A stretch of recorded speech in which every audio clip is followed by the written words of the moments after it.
3 years of COVID restrictions taking tolls on the China's economy. So the two challenges added together, creating a perfect storm for the Chinese economy. And that led into a very terrible international situation and then also even more worrying domestic situation. So by talking about by being global superpower, that seems to be quite far-fetched. This is The World in 10 from The Times. Our guest today is Dr. Yu Jie, Senior Research Fellow on China at Chatham House. Dr. Yu, thank you for joining us. Thank you, Stuart. Really delighted to be here today. We often hear spokespeople for China's foreign ministry saying the American election, it's just a domestic affair. Nothing to do with them, but they want better US-China ties. What's your sense of how Beijing is looking at the two potential outcomes of this election and preparing for either of them? Well, to start with the standard line offered by the Foreign Affairs spokesperson, I think that it seems to be the principle of running Chinese foreign policy, that is non-interference of domestic affairs of another country. And of course, the US presidential election is the domestic politics of United States and American population. So I think in theory, that is what they would like to express. But I think really beneath that very standard line under the surface, I think the Chinese policymakers is as concerned as the rest of the world in terms of where America is heading, both for its very chaotic domestic politics, but also for a lot of uncertainty left on international affairs. And then obviously what we can say so far is there's a largely bipartisan consensus that China is the number one enemy or rivalry against the United States and challenge United States supremacy on the global affairs. So what United States wanted to do, it is to make sure delay China's technology progress and also delay the sense that Beijing is able to challenge that global supremacy status of the United States. So that I think that's the overall aim between the two parties. But I think there's also layers of difference between the Democrat candidate, Kamala Harris, and also the Republican or the former US President, Donald Trump. Now, in terms of Democrats so far, what I've seen in this election, China topic doesn't seem to become an element of discussion among the two presidential candidates, firstly. And I think secondly, if we are going to have the return of Kamala Harris, and we're most likely to see the continuous foreign policy that has been largely pursued by Joe Biden and the Biden administration, that is to say, getting even closer with American alliances, both within the Asia-Pacific region, but also in Europe, to have that sense of coordination in terms of taking the China challenge. I think, on the other hand, what we are going to expect to see from Donald Trump, that seems to be more erratic in terms of respecting the gentleman agreement that Beijing and Washington has in terms of the issue related to Taiwan, but also in terms of the likelihood of return of trade war again. So for Beijing, it is not really a good option for either president candidates anyway. You mentioned Kamala Harris. She talks about China a lot less than Mr. Trump does, but her pick for vice president, Tim Walz, he has long connections with China. He's visited maybe dozens of times. How is his history being seen by Beijing? Interesting enough, I mean, even though his name come quite a lot on social media, but really among the Chinese strategists that follow American politics very closely, didn't really seem to see much and say much about the vice presidential candidate, because at the end of the day, Tim Walz's knowledge on China is really back to 30 or 40 years ago. It does not really apply for the 21st century China. But I think also largely because the vice president is mostly ceremonial role. So I think Beijing will place more emphasis towards both presidential candidates' diplomatic team rather than by understand the vice president or vice presidential candidates in this case. You touch on the diplomatic teams behind each president there. Something you've written about is how China's foreign policy has become much more centralized. The President Xi and the Politburo rather than provincial governments and the wider cast that we used to think about. Does that change what's happening right now in terms of preparing for a US election result, even if there's perhaps not a preference between either candidate? Well, I think that sense of a centralization of policy making through the party, the Communist Party, the ruling party machinery, that change has really taken place back to, I would say, even a decade ago, ever since President Xi came to power. That sense of centralization to letting the party giving the guidance on different aspects of policymaking, not just on foreign affairs, but also on economic policy, but also on societal policy as well. That seems to be applied for every single aspect of the Chinese politics these days. So I think it's not just because of the souring, the worsening US-China relations, but I think that's just become now a permanent feature of Chinese elite politics these days. Yeah. When we think about trade, both Harris and Trump are pretty hawkish about China. Of course, we see a lot of headlines about China's economy recently. We've got Trump and then Biden with tariffs and the containment policy. What can China do, and what is China doing to reduce the risk that things get worse for the economy? Well, I think what China has done and China will continue to do are two things so far. So the two words beginning with S. The first S is the sense of pursuit of self-reliance. The self-reliance in terms of the technology, that China is able to cope with the total blockage from the United States on the high-end technology, whether it's on semiconductors or on quantum computing. So that sense of pursuit of technology self-reliance has been a very much the priority for Xi Jinping's particularly third term.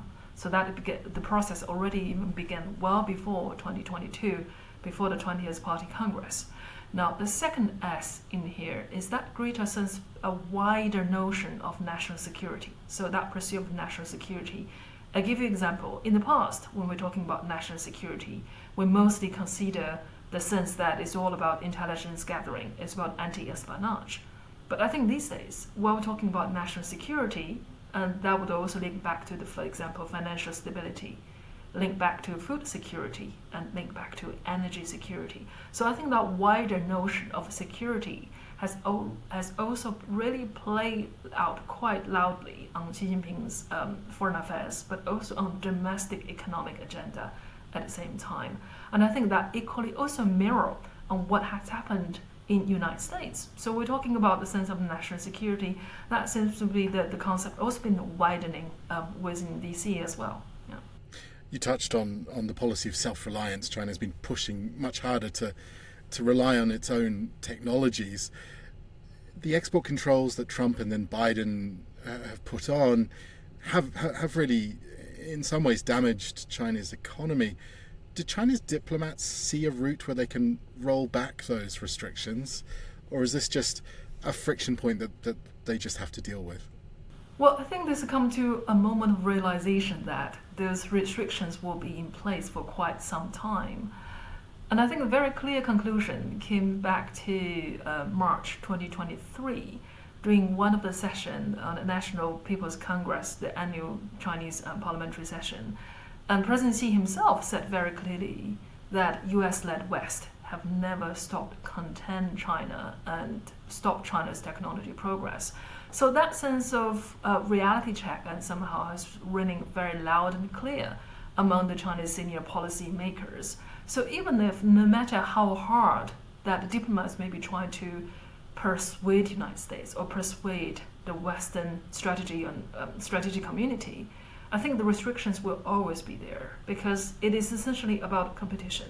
It's about competition between China and the United States, who have the ownership and the monopoly on advanced leading technologies. So this is something that neither side will agree to back down. As well as the economic impact of those technologies, it's often about a potential conflict.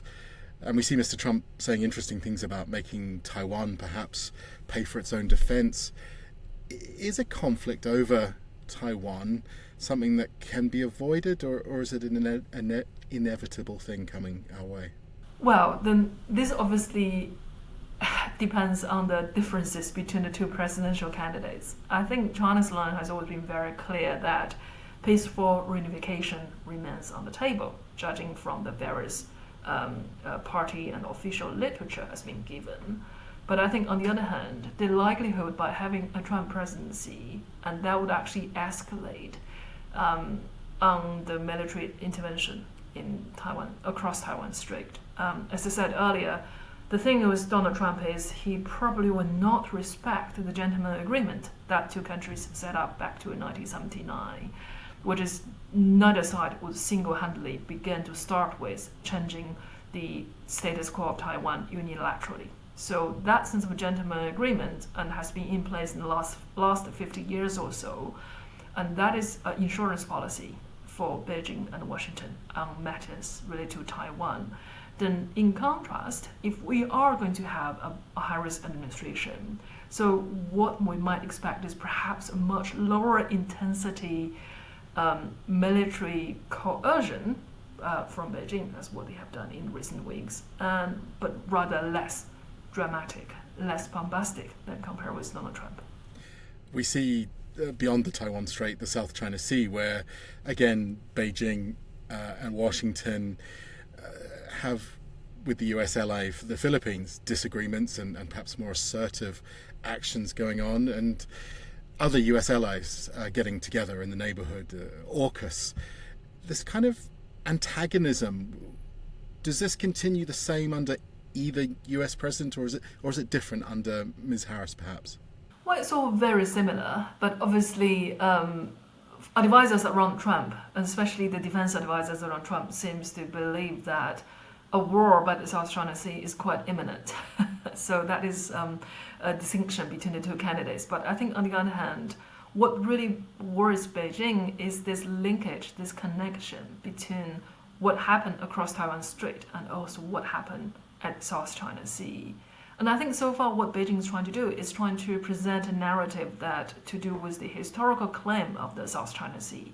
And it did not really offer any clear timeline regarding what Beijing want to do about South China Sea, or neither Beijing has offered any clear timeline regarding Taiwan. So that two elements, the timeline is not there. But I think what really worries most of the Chinese strategists is that there's not really a clear crisis management mechanism between Beijing and Washington in terms of, in case of a military escalation, and what two countries will do, and where is the channel of communication, and whether two sides will be able to take up a phone call. So I think that really, for me, and also for many researchers, it seems to be unclear so far. So what we really do need to have is to have some sense of minimum trust-based mechanism, even though the trust is very thin, but that minimum trust base would be required to let two countries behave like two adults. So much of when we talk about the containment policy, people say it's about stopping China's rise. Is there a sense inside China that this rivalry is about the future global order? How much is this about the US blocking China from its perhaps becoming a superpower? Well, I think there's an element of global order that Beijing believe, because of its increasing economic capability and military might, and hence Beijing would deserve certain power status on international stage. I think that's only part of it. Another big element in here, it is that Beijing is trying to justify its governance model in terms of by having a state-led economy that is able to improve the living standards of the Chinese population, and hence to have flows of international trade, and hence to have a flow of foreign direct investment is absolutely vital for China's own domestic economy. So it is very hard to separate between foreign affairs and domestic economic management these days. So I think these two elements really got tangled together. On the one hand, we seem really seeing from outside, we seem to see China as being this very ambitious and gigantic global actor that seems to be able to mobilize its economic resources to exert its international influence, its diplomatic influence, so that sense of economic statecraft. But I think on the other hand, we also see from the domestic end that the economy is not really doing that well at all, and the economy is now facing a serious structural challenge, but also together with a cyclical challenge, that is to say, the 3 years of COVID restrictions taking tolls on the China's economy. So the two challenges added together, creating a perfect storm for the Chinese economy. And that led into a very terrible international situation and then also even more worrying domestic situation.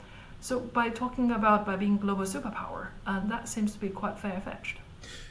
We talk about this perfect storm. The US-China relationship has been hit by again and again over the last few years.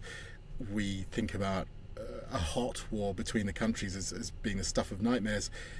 Can we be optimistic that things could get better? You mentioned the coordination mechanism, perhaps, setting up something like that.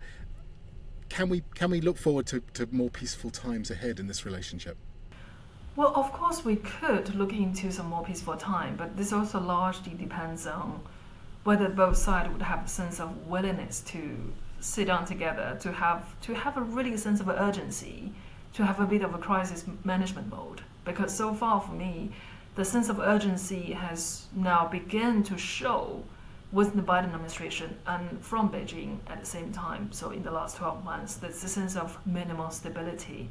But whether this momentum will continue to do so, whether this momentum will continue, I think it largely depends on this very consequential US presidential election. So clearly, really from Beijing's end, they're looking for stability and they're looking for bidding its time to recover its economy.